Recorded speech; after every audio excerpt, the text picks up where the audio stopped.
Almost 7 years ago, a gunman opened fire over the Route 91 Music Festival at the Mandalay Bay Hotel on the Las Vegas Strip. The gunman killed 60 people and injured hundreds more, making it the deadliest mass shooting in American history. For Gen Z, who grew up surrounded by such tragedies, gun violence is a top concern, ranking in the top 5 most important issues according to the Harvard Youth Poll. We spoke to gun violence survivors from Route 91 ahead of the 2024 election to understand their experiences and how they might vote this November. So that night I had left my phone at home because I'd been caught texting my fiance at the time. The day before. The day before, I got caught texting my fiance while I was on shift, and so they told me, "Hey, Royce, you got to leave your phone at home." So I was just sitting quietly back there, and it was at 10:05. Pop, pop, pop, pop, pop. And I remember thinking to myself, that sounded like an M80, like some kid had just lit off a bunch of M80s nearby. And I was looking around and peeking through the fence going, what is going on out there? And it happened again, and I was just thinking to myself, what could possibly be happening right now? Oh my gosh, there's some kid doing a prank on us. We're gonna be, have to evacuate the venue, then everyone's gonna be mad at us, it's gonna be nothing, we have to let everyone back in. And then it went full auto. And there is nothing in the world that has a sound quite like that, where it's that fast. There's no firework that fires that fast. And I remember for a second I stepped back just going, oh no. Then the lights all came up on stage and an announcement came out. Please exit the venue in a calm and orderly fashion. And I'm hearing people screaming bloody murder. People from the staff in the back started yelling, "It's not a drill! It's not a drill!" And I realized this was happening. I'm rescuing people in the front of the house and getting them out, and I have a radio on. So I'm hearing body down, stage right, body down, stage left. Well, I know that one of my sons is stage left, and I know that my other son is stage right.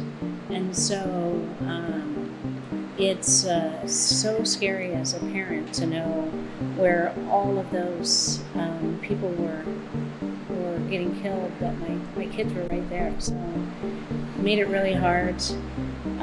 Once they decided there wasn't another shooter and we had cleared everybody out, I walked around and I tried to find anybody else I could, and then I was coming back from an area where I thought maybe an employee was hiding, and suddenly this lady appears in front of me. She's walking out of the venue, and I'm like, how did you get here? I mean, we had cleared everyone, you know? And she's with a guy, and I'm like, oh, you guys can't, I thought maybe they had come in, you know, searching for something, and I said, oh, you guys can't be in here. There might be another shooter. And the gentleman that was with her says to me, she just lost her daughter, you know, and we had to leave her. They won't let us take her, you know. And I totally understood what she was going through. I just looked at her and I said, I can't find my son either. He's in there somewhere. And it was so amazing what incredible capacity for love and care people have, because all of a sudden this mother comes over and hugs me and just says, he's going to be fine, it's going to be okay. There was shootings in California and Texas, and every time that happens, I think we're ultra sensitive to it because we are traumatized by gunfire. We can't watch fireworks. We don't do 4th of July. We don't do New Year's. A car backfired, and for the first year, we would like jump behind a sofa, and my husband would come in the room. He's like, what is going on? Like, one person's behind the couch, one's behind the sofa. He's like, it's just a backfiring car. And we're like, you don't get it. It was really hard. And every time one of these mass shootings happens, we had the Parkland shooting, and then Uvalde, I did an interview after that. It fills me with rage that we can't muster a solution or anything. Every time something goes around, some legislation is put forward onto the floor and then gets shut down within days or weeks, or whenever the public conscious forgets about the shooting. It always happens every single time. Nothing ever gets done. Before it, I was very pro Second Amendment,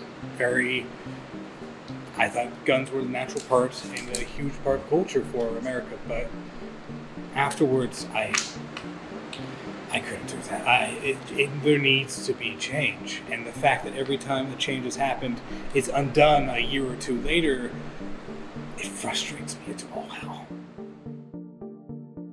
This is Sarah Hutter reporting for E2024 from Pittsburgh. 261 mass shootings have occurred in the U.S. just in the first half of 2024. Now, that's more than double the amount of mass shootings that occurred just a decade ago, according to Axios.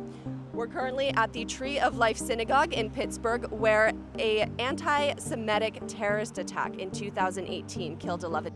Our neighborhood of Squirrel Hill is diverse, but it is ethnic.